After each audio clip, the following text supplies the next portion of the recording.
Welcome to Sharma ji की कहानियाँ।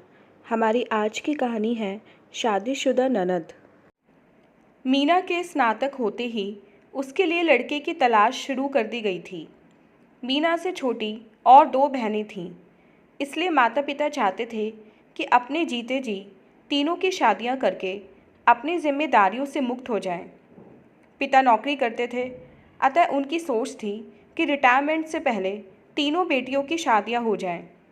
इत्तेफाक से उन्हें सुधीर जैसा अच्छा लड़का मिल गया जो नौकरी पेशा था। परिवार में सुधीर, उसके माता पिता, उससे बड़ी एक बहन थी जो विधवा थी। उसका एक 3 साल का बेटा भी था। परिवार की आर्थिक स्थिति अच्छी थी तथा समाज में उनकी अच्छी खासी साख भी थी। रिश्ता तय हो गया।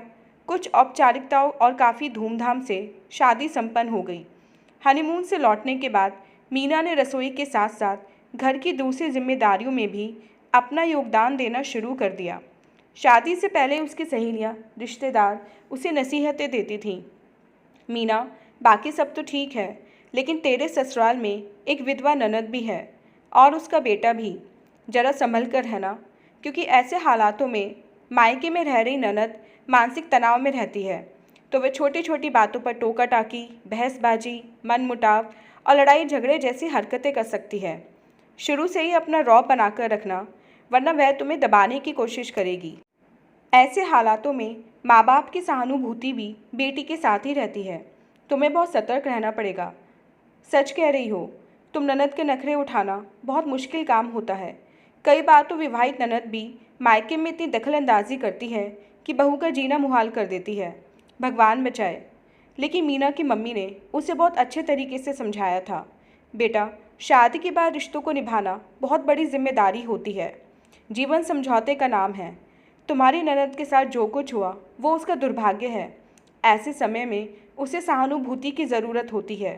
तुम्हें उसके साथ बहुत प्यार, आदर, मान स्नेह के साथ रहना होगा और उसके बच्चे को भी दुलार, लाड प्यार देना होगा।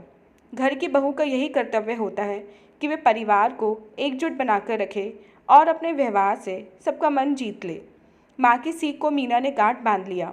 थोड़े समय में ही अपने मृदु स्वभाव तथा अच्छे व्यवहार से परिवार के सभी सदस्यों का मन जीत लिया। एक दिन बातों बातों में ननद विधि ने बताया कि कैसे उसके पति एक्सीडेंट में चल बसे थे। ससुराल वालों ने उसे साथ रखने से इनकार कर दिया तो उसे मायके आना पड़ा। वह तो बेटे के साथ अकेले रहने को भी तैयार थी। सोचा था कहीं नौकरी कर लेगी और जीवन गुजार लेगी, लेकिन माता पिता नहीं माने और उसे अपने साथ ले आए। जब वह मायके आई तो उसका बेटा 1 साल का था। वह किसी पर बोझ बनना नहीं चाहती थी, लेकिन क्या करे, शायद किस्मत में यही लिखा है। उसकी व्यथा सुनकर मीना का मन पसीज गया। उसे विधि के साथ बहुत सहानुभूति हो गई। उसके बेटे ओम के साथ तो मीना की काफ़ी पटने लगी। वह उसके साथ नए नए खेल खेलती, वीडियो गेम में भी उसका साथ देती। कहीं घूमने जाती तो उसे भी साथ ले जाती। वह भी मामी मामी कहकर उसके आगे पीछे डोलता रहता।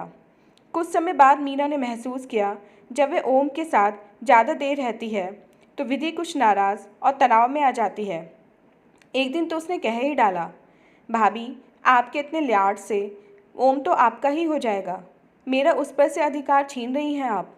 आखिर मैं उसकी माँ हूँ, वही तो मेरा सहारा है। उसी के लिए तो जी रही हूँ मैं। विधि की बातों से मीना सन्न रह गई। ओम के प्रति उसके निश्चल स्नेह को विधि ने गलत ढंग से ले लिया। उसने इस बारे में सुधीर से बात की तो वह बोला, शायद असुरक्षा की भावना के कारण विधि ऐसा सोच रही है। तुम बुरा मत मानो, धीरे धीरे सब ठीक हो जाएगा। एक दिन बातों ही बातों में मीना ने अपने पति को बताया कि उसके मामा का लड़का 2 साल पहले विधुर हो गया था। उसकी पत्नी बीमारी से चल बसी थी। अगर विधि की शादी उससे करा दी जाए तो कैसा रहेगा। पति ने अपने माता पिता से इस बारे में बात की तो वह भी राजी हो गए। अब विधि को इसके लिए तैयार करना आवश्यक था। पता नहीं वह इसके लिए तैयार होगी या नहीं। यह जिम्मेदारी मीना को ही सौंप दी गई। जब मीना ने विधि से इस बारे में बात की तो वह कुछ नाराज़ हो गई। क्या मैं आप पर भार हूँ जो मुझे घर से निकालना चाहते हो? मैं तो आपको कोई तकलीफ़ नहीं दे रही। मीना बोली, प्यारी बहना, मैं तुम्हें भगाने की बात नहीं कर रही हूँ, बल्कि तुम्हारा जीवन खुशियों और सुख से भरना चाहती हूँ। मेरा ममेरा भाई बहुत ही शालीन, समझदार और नेक इंसान है। वह तुम्हें बहुत खुश रखेगा। और मेरा बेटा, क्या इसे वह स्वीकार करेगा? मैं तो इसके बिना जीने की सोच भी नहीं सकती।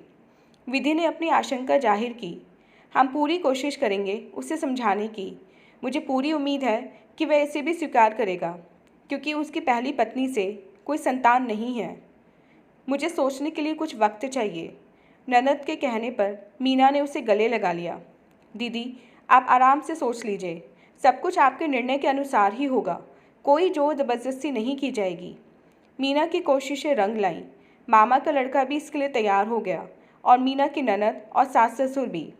एक सादे समारोह में शादी संपन्न हो गई। विदाई के समय विधि मीना के गले लगकर खूब रोई। मीना उसे अपने अंक में भरते हुए बोली, बिल्कुल भी चिंता मत करो दीदी, तुम्हारा जीवन हमेशा खुशियों से, सुखों से, प्रेम से भरा रहेगा, यह मेरा विश्वास है। जैसे मीना ने कहा था, उसके मामा का लड़का वैसा ही था।